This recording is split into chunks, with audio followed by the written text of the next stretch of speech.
savaşın seyri değişiyor Ali Ceren. Yani füze atışları, toplar, bilmem ne vesaire vesaire. Bugünden sonra bütün ajanslara, Avrupa medyasında da, Amerikan medyasında, Türkiye medyasında da bütün ajanslara kara savaşı bölümü artık konuşuluyor. Bu da bunları da yapabilmeleri için İran'la Irak arasındaki tampon bölgede Kürtler yaşıyor ve Kürtler üzerinden bunu yapmayı planlıyorlar. Trump biliyorsunuz işine geleni harika insanlar, harika adamlar diyor. Kürtler için de bugün bu sözü kullanmaya başladı. Ee, Ne diyorsun abi? Kürtler bu ernamede böyle bir tarafta yer almalı mı? Güney Kürdistan'da biliyorsun dün bir asker yığınağı oldu İran sınırına. Evet. Da açıklamada sadece bir cümlelik bir açıklama yapıldı. O da sınır güvenliği için. Her şey sınır güvenliği için. Böyle bir açıklama yapıldı. Her şey sınır güvenliği için. Yani Güney Kürdistan hükümeti birebir fiziken bu savaşa dahil olmayacağı kesin. Ancak Doğu Kürdistan'a diplomatik destek noktasında bunu sürdürecektir. Ya da oradakilerini finanse etmekten, silahlandırmakta gibi konularda. Çünkü zaten oradaki hareketin bir tanesi birebir direkt Barzani'ye bağlıdır. Bu PDK'dir. PAK dolaylı yoldan ona bağlıdır. Dolayısıyla Güney Kürdistan üzerindeki durum bundan ibarettir. Oradaki hareketlerin ise bir kararı var. Onlar da bir açıklama yaptılar. Dediler ki bizler İran'a girmeyeceğiz. Yani bu yanlış anlaşıldı. Sanki biz savaşmayacağız gibi, sanki biz İran'la savaşmayacağız gibi bir açıklamaymış gibi Türk medyası tarafından paylaşıldı. Daha sonra ikinci bir açıklama yapıldı. Biz Kürdistan sınırlarına çıkmayacağız. Yani Doğu Kürdistan hareketleri bu savaşta biz Amerika ordusuna dahil olup Doğu Kürdistan'ın sınırının ötesine girmeyeceğiz. Tahran'a girmeyeceğiz örneğin. Tebriz'e girmeyeceğiz. Bu bizim savaşımız değil. Biz sadece bu savaştan kendi bölgemizi korumak ve kendi bağımsızlık girişimimiz söz konusu olacak dedi. Özellikle farklı açıklamalar bu sefer oldu. Üçüncü açıklama ise PJAK'tan, PAK'tan ve PDK'den. PAK'ın açıklaması bağımsızlık talebiydi. Yani tek çözüm bağımsızlık Serhavbun dedi. Ama bu bağımsızlığı bir devlet olarak mı bir federallik olarak mı tanımladı onu bilmiyoruz. PDK'yi direkt federalizm dedi. Yani Güney Kürdistan gibi. PJAK ise Demokratik İran açıklaması yaptı. Yani bu üç açıklama geldi. Tüm bunlara baktığımız zaman oradaki Kürtlerin tutumu her halükarda bölgesel olacak ve bu savaş sürecinde Doğu Kürdistan dediğimiz bölgeyi tamamen kendi kontrolü altına alan ve orada belki federallik belki de bağımsızlığını ilan edebilecek bir durum ve tutum söz konusu olacak. Diğer yandan Azeriler içerisinde bir iki yönlülük var. Azerilerin bir kesiminin federalliğe girişmesi, bağımsızlık talebi zaten yok. Federalliğe girişme gibi bir tutumu var. Şii yönünün baskın geldiği Azeriler ise Tahran'ın yanında yer alacaklarını söylüyorlar. Talabani ve Barzani bölgesi kesinlikle Amerika'nın, İsrail'in istediğine destek vermeyecek bir durum söz konusu. Bunu böyle konuşuyorlar. Yani kabul etmediklerini söylüyorlar isteklerini. Ama Ya şunu kabul etmiyorlar. Savaşa dahil olma noktasında. Yani evet, bizler buradan direkt bir de şöyle İsrail'in ve Amerika'nın böyle bir şey teklif ettiği de bilinmiyor. Yani burada şöyle bir problem var. Burada Amerika'nın güneye böyle bir teklif ettiğine dair de bir açıklama yok. Yani bu sadece Türk medyasının algısıdır. Yani sanki onlar Barzani'ye sen gir demiş, Barzani kabul etmemiş. Yok, bu akşamki bütün İsrail medyasında da, Amerikan medyasında da İKB ile Barzani ile Talabani'nin bölgesi kesinlikle adı geçmiyor ama PJAK'ın adı ön planda. Amerikan ve İsrail'le birlikte hareket edeceğine dair PJAK'ın ve PKK'nın oradaki bir takım varlıklarının bunlarla birlikte hareket edeceği konuşuluyor. Çünkü Ben sana bir soru rejimi değiştirebilmek için mutlaka bir kara hareketine ihtiyaç var. Ama büyük ihtimalle Barzani ve Talabani buna çok fazla yanaşmıyor. Ama PJAK bunu kabul ediyor. Şöyle bazı dezenformasyonlar var. Yani Güney Kürdistan'dan böyle bir beklentinin olduğuna dair hiçbir resmi açıklama olmamış. Ne Amerika'dan, evet, ne İsrail'den, ne de Güney Kürdistan hükümetinden. Böyle bir dezenformasyon oldu. Türkiye medyası bunu ön plana çıkardı. PDK bunu açıklamak zorunda kaldı. PDK dedi ki herhangi böyle bir gündemimiz yok. Yani bunu Amerika bize teklif etti ve reddettik diye değil. Böyle bir gündem vardı. O da böyle bir gündemimiz yok dedi. Yani bizim fiziken İran'a girmemiz, askeri müdahale etmemiz söz konusu değil. Bu açıklamadan hemen sonra İran şundan kaynaklı olabilir mi? Biliyorsunuz Haçlı Şabi şu anda Irak'ta hakim bir konuda. Şiiler hakim bir durumda. Onların da Irak'a bağlı bir yapı olması, bunlarla bir iç çatışma yaşamamak adına bu teklifi mesafeli durmaları. Hayır. Sebebi resmi bir bölgedir. Yani bir devlet politikasında hareket etmek zorundadır. Dolayısıyla bir devletten beklenen şey budur. Yani cana örgüt değildir ki ama her yere girsin. Yani sınır ihlali meselesi var. Güney Kürdistan'ın sınırları bellidir. Uluslararası 45 devlet tarafından tanınıyor. Binlerce ülkenin orada konsolosluğu var. Ülkeler Ya, oraya yatırım yapıyor. Fabrikalar açmış, şirketler açmış. Türkiye dahi tamam onu Güney anladım da bunu Kürdistan anladım da şunu belki göz ardı ediyoruz. Neticede bunlar yine birbirlerine konuşan, anlaşan, birbirleriyle yaşayan bir yapılar olduğu için böyle bir düşmanlık araya girmemesi adına gelecekte birbirlerine karşı böyle bir şey o olmasa. belki o bir zaten var. Yani yıllardır zaten Pejak'la Peşmerga arası bir çatışma, yani en son Mahmur'da Pejak diyorum. Haçlı Şabi Mahmur'a girmişti ve Peşmerga tarafından savaşılarak çıkarıldı oradan. Ya bu zaten var. Yani İran güçleri. Ama temel sebep, temel prensip bu değildir. Yani bizler Güney Kürdistan'ı konuşurken oranın bir devlet olduğunu, devlet politikası gütmek zorunda olduğunu ve diplomasi onun için en önde gelen unsur olması gerektiğini bilmemiz gerekiyor. Yani orada şimdi orayı herhangi bir tehlikeye dahil etmesi, herhangi bir savaşı oraya taşıması sadece Kürtler değil, oradaki birçok milletin, oradaki birçok devletin de politikasına tökezletir. Yani karşına almış olur. Fransa'yı karşına alır, İngiltere'yi karşına alır. Türkiye, Azerbaycan, Arap ülkelerinin orada ciddi anlamda yatırım anlamında, yani Türkiye gibi bir ülke yani sürekli savaşı oraya taşıyabilecek bir politika güdemez. Her ne kadar dört parça Kürdistan politikası güdülse de, yani Kürt Birliği veya Kürdistan milliyetçiliği olsa da belli bir noktada diplomasi onu durdurur. Bu en basiti Rojava meselesinde bunu gördük. Yani Barzani bir yandan oradaki Arap aşiretleri tehdit etti. Yani herhangi bir terör saldırısında gerekirse peşmergeyi Bu arada gönderirim dedi. arkadaşlar biz konuşurken bunun da bir çekişme yayını olduğunu da unutmayalım. Sizden ricam yayını bir beğenin. Evet.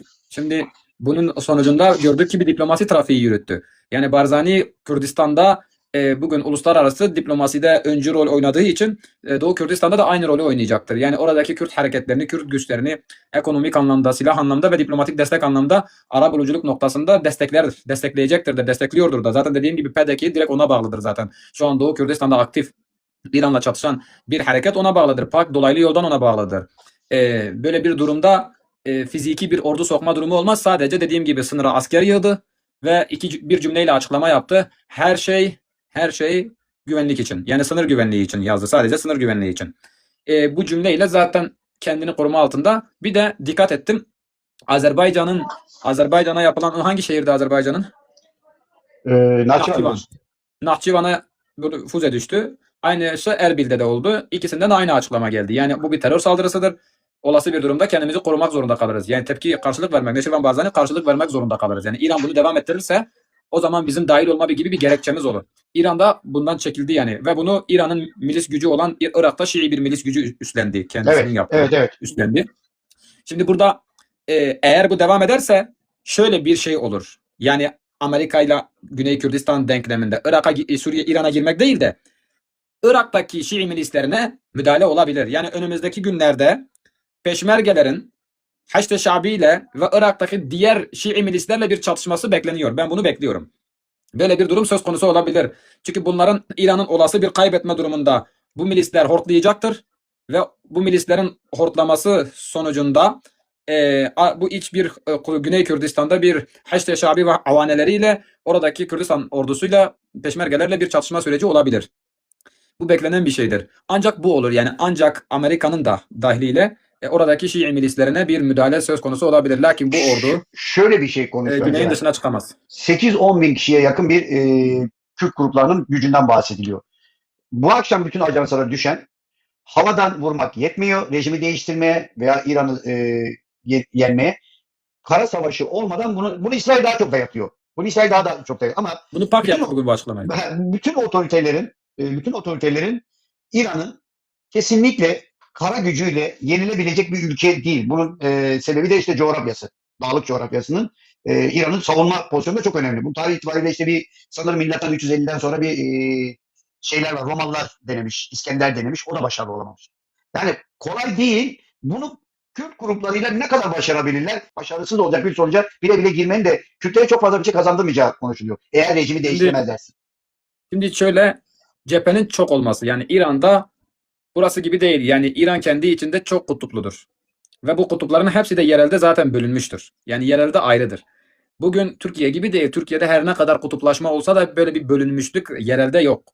Türkiye düşünün, Türkiye'deki durumun mesela Kürt bölgelerinde olduğu gibi 50 yıldır hemen hemen kendi dünyasında bağımsızca yaşayan bir toplum var. Aynı şekilde Karadeniz'de de böyle olduğunu düşün. Aynı şekilde Arapların olduğu bölgeler düşün. Aynı şekilde Çerkezlerin olduğu bölgeler düşün. Yani İran böyledir. İran'ın sınırları içerisinde Azeriler kendi iç yerel dünyasında yarı bağımsızca yaşarlar. Kürtler yıllarca öyle yaşarlar. Araplar öyle yaşarlar. Oradaki diğer milletler öyle yaşarlar. Böyle bir durum içerisinde İran'da bir kara gücü söz konusu olduğunda hem rejim karşıtı yoğun bir kitle var. Bunların sokağa çıkması ve bunların askeriyeden istifaları gibi durumu. Hem Azeriler yoğun bir kitledir. 30 milyondur. 30-35 milyona yakın bir nüfustur oradaki Azeriler. Araplar böyle bir durumda Körfez tarafına dengeliyorlar. Yani önemli bir kritik noktadalar Araplar. Körfez tarafına yakınlarına dengeliyorlar. Amerika'nın veya İsrail'in o Arapları satın alması zor bir şey değildir. Öyle bir durumda onların o bölgedeki girişimleri o ortalığı dağıtabilir. Bir de Belüşler var vesaire.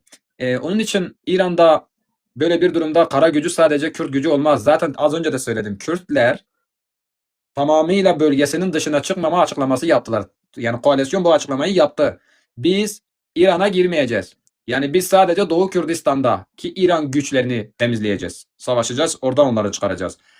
Bizim hayal dünyamızda kurduğumuz bu Doğu Kürdistan sınırlarının ötesine çıkmayacağız. Bu açıklamayı zaten yaptı. Ya burada Amerika'ya da bir cevap vermiş oldular.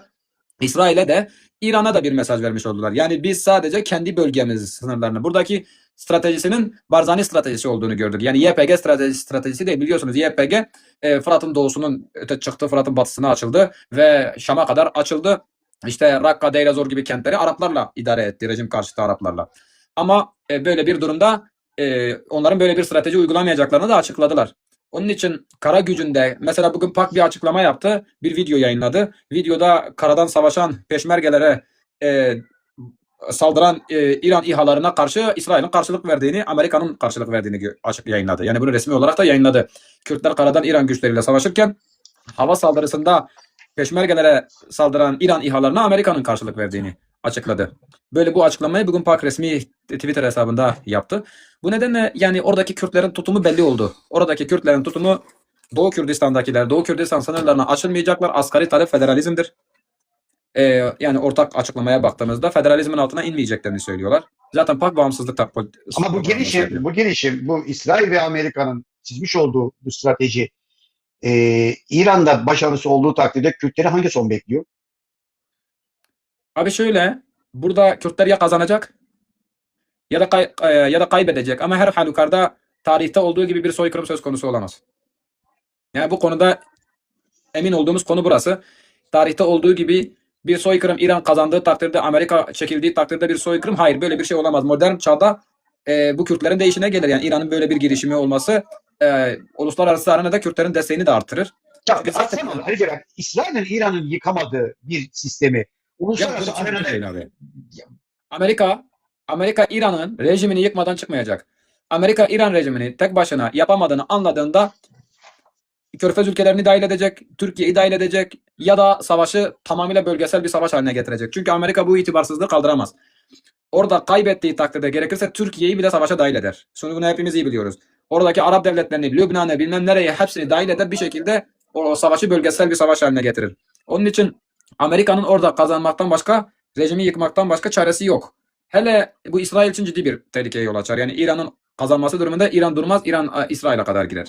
Bütün bu tutuma baktığımızda Türkiye de bunu kabul etmez. Yani Türkiye'nin de İran'ın yok olmasını istemediği gibi İran'ın da Amerika karşısında kazanıp da güçlü olmasını da istemez. Yani olası bir İran'ın kazanma ihtimali %0'dır da olası böyle bir durumda Türkiye bile işin içine girer ve İran'ın bu dengesizliğini, bu yükselişini engellemeye çalışır. Çünkü Türkiye de aynı zamanda onu kendine rakip görüyor. Bu aynı zamanda Türkiye için de bir tehlikedir, bir endişedir, bir problemdir. Şöyle olur. İki taraf da kazanmaz. Yani eninde sonunda şeye gidilir, uzlaşıya gidilir. Ve rejim Amerika'nın taleplerini kabul eder. Oradaki Kürtlerin de taleplerini kabul eder. Böyle ortak Suriye gibi bir şara politikasına gittirir. Çıkar mı? Böyle bir sonuç görebiliyor musun? En kötü ihtimal bu olur. Yani burada şunu söylemem lazım. Hiçbir şekilde İran kazanamaz. Hiçbir şekilde İran kazanamaz. İşin sonunda şöyle olabilir. Yani Fars stratejisini az çok bilen, tarihini bilen birisi bunu rahatlıkla anlar. Yani böyle bir durumda İran uzlaşıya gider. Amerika'nın tekliflerini kabul eder. İşte o ağır silah üretmeymiş, işte Hürmüz Boğazı kontrolüymüş, bunu Amerika'ya bırakır. Veya Amerika garantör olur orada. İşte Kürtlerle de bir uzlaşıya gidilir. Ve İsrail'e karşı da bir mutabakat imzalanır. Gerekirse İsrail'e birkaç parça toprak da verir. Tıpkı Şara'nın yaptığı gibi Laskiye bölgesinde Pardon. İsrail'e bir dakika. İsrail'e sınırı yok ki bir toprak versin. Ya yani bu İran'ın bütünlüğünde baktığımız zaman Suriye'de de aynı politika görüldü. İsrail'le İran arasında Irak var, Lübnan var. Yani sınır olarak Türkiye var. Kesinlikle bir sınır şeyi yok. Ancak İsrail'in kendi güvenliği açısından bir şekilde ben genel gözlemden bahsediyorum. Bu toprak verme meselesinin sınır olması için bir sebep değil ki, sınır olmasına gerek yok. Yani bir üs vermesi bir toprak vermesidir. Ama İsrail'in garantor olacağı bölgeler olur. Yani bu atıyorum İsrail'in kendi Lübnan'da. garantörlüğünde Atıyorum Lübnan'da bana tehlike arz etmeyecek Hizbullah. veya bu bölgelerde garantör durumuna girer, üs açma durumuna girer. Örnek veriyorum, varsayımlar üzerinde konuşuyoruz. Demek istediğim şu: işin sonunda hiçbir şekilde İran kazanamaz. Ancak bir uzlaşıya gidilir ve bu uzlaşı sonucunda karşılıklı talepler kabul edilir ve böyle bir savaş durdurulabilir. Ama İran kazanma gibi, Amerika'nın orada kaybetme gibi bir lüksü yok. Çünkü Amerika bunu yıllardır planlıyor. Defalarca nabız ölçmüştür. İran'ın gücünü tartmıştır. Amerika mı İsrail, planlıyor yoksa İsrail mi? Ya İsrail işin sadece istihbaratındadır. İsrail İran'da herhangi bir güç noktasında değil, tamamıyla istihbari noktasında kontrol ediyor. Yani bugünkü dikkat ettiğimizde saldıran bugüne kadar İsrail saldırıyordu ama İsrail bir savaş stratejisiyle saldırmıyordu. Tamamıyla suikast politikası gidiyordu. Yani bir de şöyle bir durum var. Adamlar kalktılar ordunun başına birisini getirdiler. İsrail birisini vurdu, birisini daha getirdiler. Onu izledin mi o haberi? İzleyelim. Getirdikleri kişi de İsrail adamı çıktı. Evet. Hatta Yani Kudüs gücü komutanı olarak bunu getiriyorlar ama hepsi İsrail'in istihbaratına Yani düşünsenize, Amerika, İsrail, İran'ın bir komutanını ortadan kaldırıyor. Bunun yerine İran başkasını getiriyor. O getirdikleri kişi İsrail adamı çıktı. İsrail'in yetiştirdiği adam çıktı. Yani bu kadar istihbarat yoksunluğu yaşayan İran'ın kazanma olasılığı yok. Çünkü bu devlet tüm ilikleriyle kurtulmuş ve bir milli birlik de yok. Şimdi Türkiye'de FETÖ darbesi gibi düşünün. Bir halk sokağa çıkmama durumunu düşünün. İran'da rejim karşıtı yoğun bir kitle var. Yani öyle güçlü bir yerel bağları yok İran'ın. İran sadece belli başlı noktalarda güçlüdür. Bölgesel anlamda yerel bağları olmayan bir ülkedir. Oradaki halkların birbiriyle manevi bağları yoktur, duygusal bağları yoktur. Hiçbir şekilde, yani ne Kürtlerle Farslar arasında vardır, ne Farslarla Azeriler arasında vardır, ne Belüşlerle Farslar arasında vardır, ne Araplarla Farslar arasında ama vardır. bak Ali Ceren, bak İsrail Hiçbirisinin birbiriyle bir sempatisi, bir bağı yok. ama Burası olmasa değil bile yani. olmasa bile şunu başaramadılar. Ayaklanmayı, yani Hamane'den sonra ayaklanmayı başlatmak istediler ama bunda başarısız oldular. Çünkü aralarında çekişme olmalarına rağmen İranlarda da bir milli bilinç var, yani her ne kadar sen farklı anlatırsın ama İranlılarda yok, Farslarda var. Yani o bölgede yaşayan insanların sınırlarını korumak adına, evet, iç çatışmaları var, iç mezhepsel farklılıkları var veya ırksal anlamları var ama Amerika ile İsrail beklediği ayaklanmayı gerçekleştiremediği için şimdi karadan girmeye çalışıyor. Şöyle abi, İran kitleyi, Şii rejimi katliamla, ağır işkenceler sonucunda baskısı altında tuttuğu için oradaki halk tecrübelidir. Çünkü çok rejim değişmiş. Kürtler dahi temkinli davranıyor ki yani kaybetme meselesinin İran'ın rejimin yıkılması güçlü bir duruma geldiği takdirde bunun riskini alabilir. Azerilere bakın, temkinliler. Kürtler temkinli davranıyorlar. Oradaki anti rejim karşıtı Farslar, solcu cumhuriyetçiler. Onun için Kibar abi, yani bağladığımızda sonuç olarak birincisi Güney Kürdistan hareketi hükümeti fiziken İran'a dahil olmaz. Sınıra asker yığdı ve bu sınır güvenliği için dedi. Olası bir durumda Irak'ta ve Güney Kürdistan'daki Şii milisleriyle bir çatışma durumu olabilir. Üçüncüsü, Doğu Kürdistan'daki Kürt hareketleri Doğu Kürdistan sınırlarına açılmayacaklarını belirttiler. Amerika ile ters düşerler. Amerika aksi takdirde sizi desteklemeyiz durumuna girer. Belki PEJAK açılır. Yani PEJAK'ın İran'a açılma ihtimali var. Ama diğer hareketler bu kararda netler. Kesinlikle Doğu Kürdistan sınırlarına açılmayacaklarını söylüyorlar. İran kara gücü olarak PEJAK'ı Tahran'a kadar sokabilir, götürebilir. PEJAK'ın böyle bir durumu olabilir. Çünkü PEJAK rejim karşıtı politikası gidiyor. Bir dakika 8 bin 11 kişi, bir dakika 8 bin 11 kişi bir güç İran'ın kara gücünü itebilecek bir pozisyonda mı? İran'ın kara gücü yoktur. İran'ın rejim muhafızları dışında milli bir kara gücü yoktur. Geri kalan tüm gücü onun vekil güçleri, Hizbullah, Haçlı Şabi gibi güçleridir. İşte dışarıdan beslediği örgütlerdir. İran'ın kendi milli ordusu yok. Çünkü zaten Hümeyni rejiminin kendisi de İran'ın bir merkezi askeri gücünün, milli ordusunun gelişmesini istemiyor. Çünkü olası bir darbe girişimine karşı İran'da iki ordu var. Devrim muhafızları var. Bir tanesi devrim muhafızları, Pastallar. Bunlar, İran kendisi de bunların güçlenmesini istemiyor. Şii rejimi kendisi de güçlenmesini istemez. Klasik Türkiye'de askere gidenler var ya, hani giderler 6 ay askerlik yap. Klasik böyle bir eğitime sahipler. İran'ın özel harekat gücü diyelim. Özel harekat gücü devrim muhafızlarıdır. Onun dışında herhangi bir merkezi ordusu söz konusu değil. Diğer noktada İran'ın vekil güçleri var. Hizbullah ve PECAK ikide bir PECAK diyorum. Ve Haçlı abiyle, gibi evet. milis güçleri çok var. 30'a yakın milis gücü var. Yani dışarıda vekil güçleri var. Vekil örgütleri var.